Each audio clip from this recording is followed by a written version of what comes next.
aku ni tak pernah membenci pasukan tentera Islam. Aku suka bersama mereka. Dan aku tahu tujuan engkau suruh aku keluar daripada kawasan wabah ini. Dan aku tidak akan meninggalkan tentera-tentera Islam. Akhirnya surat sampai kepada Umar. Umar baca dan Umar menangis. Sahabat tanya, wahai Umar, adakah Abu Ubaidah sudah meninggal dunia yang kau menangis? Jawab Umar, tidak. Melalui surat ini Abu Ubaidah belum meninggal dunia, tetapi aku dapat rasa tidak lama lagi ia akan meninggal. Nak cerita dalam proses sepanjang sahabat ni, dalam proses sahabat tetap ada proses, tetap ada tarbiyah. Sehinggalah pada zaman moden, cerita-cerita tadi dalam Syiar Al-Alam An-Nubala, Imam Az-Zahabi ada cerita, banyak cerita pasal sahabat. Zaman sekarang, zaman moden, zaman siapa lagi? Hasan Al-Banna. Hasan Al-Banna tahun 1924 khilafah Islam jatuh. Tahun 1928 Hasan Al-Banna mengumpulkan sahabat-sahabat semua, sahabat-sahabat dia. 4 tahun selepas kejatuhan khilafah, dia lantik kawan-kawan dia kumpul dan menubuhkan Ikhwanul Muslimin. Ketika itu umur Hasan Al-Banna baru 23 tahun. 23 tahun sudah berfikir macam mana nak mengembalikan khilafah Islam. Macam mana Maududi, macam mana Abu Hasan Ali An-Nabi di Lucknow mendidik anak-anak muridnya dengan jiwa-jiwa yang berjihad. Ini semua ada satu nafas yang mana terlahir di dalam darah-darah mereka, yaitu nafas-nafas tarbiyah. Setiap hari mereka bersama dengan murabi-murabi yang ikhlas, yang baik di sisi mereka. InsyaAllah kita menelusuri sirah-sirah para sahabat, orang-orang yang dah berjaya. Rupa-rupanya di sebalik kejayaan mereka ada satu proses yang sangat hebat dan berpanjangan, konsisten, yaitu proses tarbiyah. Wallahu a'lam bishawab. Jazakallahu khairan katsiran kepada Imam Muda Ashraf atas perkongsian sirah kita tadi. Dari mana tarbiyah Rasulullah bermula menghasilkan produk-produk yang hebat hinggalah ke zaman yang hingga model-model dah ini pun kita dengarkan oleh Imam Muda Ashraf. Jadi terus pada cerita yang ketiga. Jadi apabila kita membicarakan tentang tarbiyah sedikit menentasi kehidupan, setelah Imam Muda Ashraf berikan beberapa contoh dalam kehidupan sahabat, dalam kehidupan di masa kini. Jadi ada tak pembuat cara ataupun bisnis ini, ada tak dalil akli atau nakli yang boleh menyokong kuat terhadap topik kita dah ini, tarbiyah menentasi kehidupan?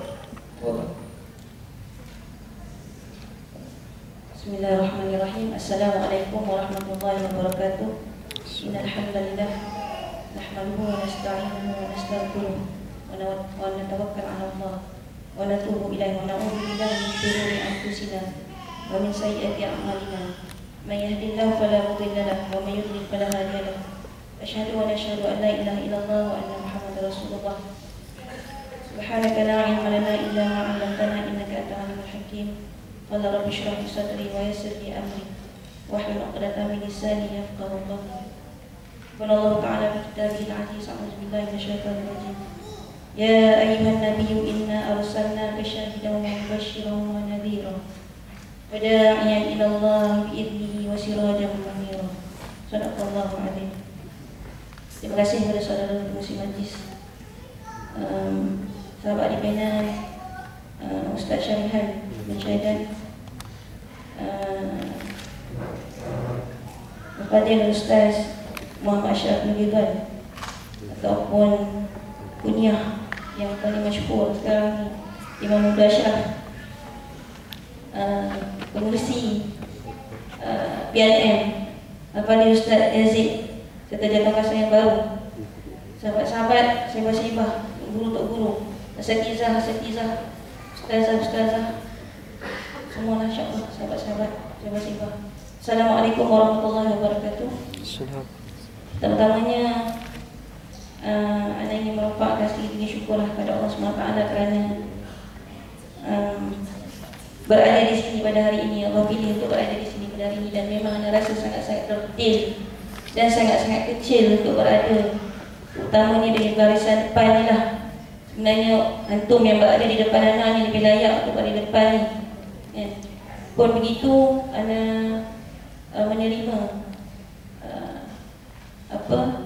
takdim, bukan takdim walimah, tapi takdim untuk menjadi ahli panel ni beberapa minggu lepas. Jawapan yang mula selalunya, ana biasalah kita memang tak mahu lah. Tapi pengelola kata, tolonglah, tak ada siapa lah. Tak ada siapa, mana pergi tak tahu, nak menteri lain tak tahu. Tak ada siapa dah ni nak ambil jadi ahli panel. Jadi dengan terketar-ketarnya, ana pun menerima dah juga mic ni sebagai satu cabaran. Sebagai satu cabaran dan sebagai satu medan latihan. Selalu dikatakan pelajar-pelajar materi ni kadang-kadang tu dia boleh berkokok kat tempat sendiri ya. Tak tahulah kan, bila keluar dia tak boleh, dia tak boleh, tak tahu kenapa. Jadi adakah banyak daripada proses tarbiyah tadi lah kan.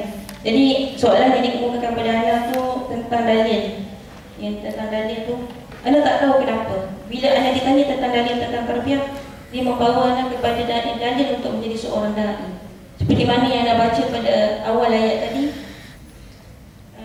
Auzubillahi minasyaitonir rajim. Mengulang sekali lagi, ya ayuhan nabi, inna arsalnaka syahidan wa mubasysyiran wa nadhira. Sahabat-sahabat yang anda kasih sekalian, yang anda hormati dan anda sekalian, Allah memberikan kita dua nikmat yang terbesar. Selalu dah kita dengar benda ni, nikmat iman dan nikmat Islam. Kemudian Allah utuskan kepada kita seorang rasul, seorang nabi, yakni Nabi Muhammad sallallahu alaihi wasallam. Allah utuskan kepada kita sebagai seorang nabi, dan Nabi Muhammad sallallahu alaihi wasallam ini sebenarnya adalah seorang nabi yang pertama. Dan kalau kita tengok ayat tadi, wahai nabi, sesungguhnya kami utuskan kamu sebagai saksi, kemudian sebagai pembawa berita gembira, dan sebagai pemberi indar. Tahu kan? Semua orang belajar bahasa Arab kan dalam ni? Ada yang tak belajar bahasa Arab? Rasa semua belajar bahasa Arab. Ini ada kaitan dengan proses tarbiyah sebenarnya. Sebab apa kat sini kita tengok kenapa Rasulullah SAW nak jadi saksi? Saksi kepada lafaz La ilaha illallah Muhammad Rasulullah. Sebenarnya Allah utuskan Nabi dan juga Nabi-Nabi yang terdahulu kerjanya sama, mengajak manusia kepada menyembah Allah lillahi wahdah la syarikalah. Semuanya nak membawa manusia kepada peribadatan kepada Allah. Anak kecil kat belakang pun dah mengamuk dengan suaranya. Maaf bagi aku masih sikit lagi insyaAllah. Sebagai saksi, kemudian sebagai membawa berita gembira. Membawa berita gembira. Berita gembira ni banyak. Kita ni masyarakat pada waktu itu jahil, sesat. Dan apabila didatangkan, masa tu ramai yang mencari-cari Tuhan, mencari-cari apakah yang patut disembah pada ketika itu. Dan Rasulullah SAW diutuskan untuk mengajak manusia dengan berita gembira ni untuk menyembah Allah, dan akan dijanjikan syurga Allah SWT berbalik balik kepada orang itu. Kemudian sebagai memberi peringatan kepada keingkaran dan kemungkaran yang berlaku pada waktu itu. Dan ayat yang seterusnya, wada'iyan ilallahi bi'iznihi wa sirajan munira. Ini ayat yang penting, dan mengajak kepada Allah Subhanahu wa taala. Jadi proses tarbiyah tadi dia tak boleh berjalan kalau tidak ada amar ma'ruf nahi munkar. Dia mesti ada benda ni. Dan tak boleh tidak, kita semua ni memanglah seorang dai. Dan kalau kita ambil, anda suka ambil daripada kitab usul dakwah ni. Usul dakwah ni ditulis oleh Profesor Dr. Abdul Zaidan sebagai menghimbau kembali kenangan belajar di materi dahulu dengan Ustaz Abdul Hadi. Kami malam kosong, seliber dulu, materi lah yang buat kan. Jadi kitab pun dipilih kitab-kitab yang terbawi lah. Antaranya kalau ikut masa dulu, kalau usul dakwah ni kitab Dr. Abdul Karim Zaidan.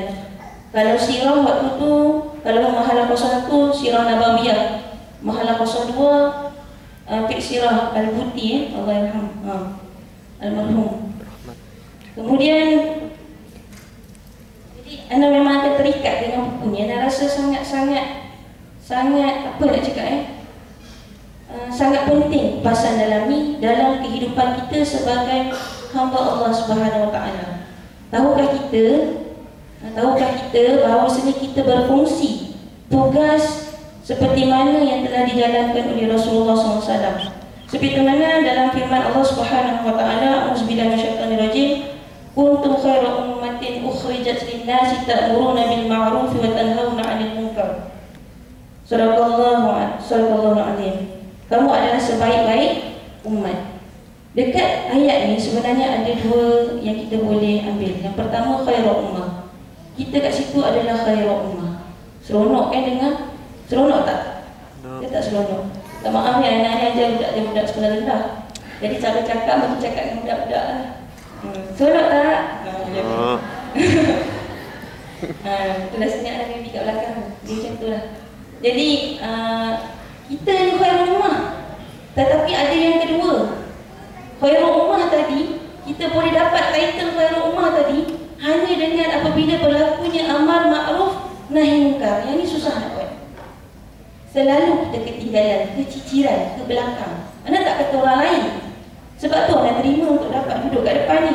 Sebab bila anda baca balik buku-buku ni, anda macam tertampar, tertendang, tersepak, semua ada. Betul. Jadi adakah proses amar ma'ruf itu berjalan? Amar ma'ruf dia tak boleh. Kena nahi munkar sekali kan. Kena kat kawan-kawan kita yang rapat. Jangan tahu. Macam tak nampak macam tu. Ini kenyataan yang berlaku. Realiti tak sama. Tadi Ustaz Izzuddin masa dia cakap, dia kata zaman belajar, zaman bekerja, zaman lepas walimah, semua tak sama. Masa zaman belajar pergi program dengan kawan-kawan, syok. Semangat. Anak ingat masa kat Mesir. Sebab kami pergi program kena sorok-sorok time tu pula. Mereka pakat band kami ni, kata orang Syiah lah. Solat subuh tak baca kunut. Mereka ni Syiah dia tu. Berarti apa nak kata apa. Kami program rumah Ustaz Zaki dengan Ustazah Aminah. Pergi sorok-sorok. Seronok ni. Bukan seronok pergi sorok-sorok, tapi nak cerita nak dapat proses tarbiyah tu, dia memerlukan kepada satu kesungguhan yang sangat tinggi lah. Sangat tinggi. Dan masa tu bila ada kawan-kawan, kita rasa kuat. Kita rasa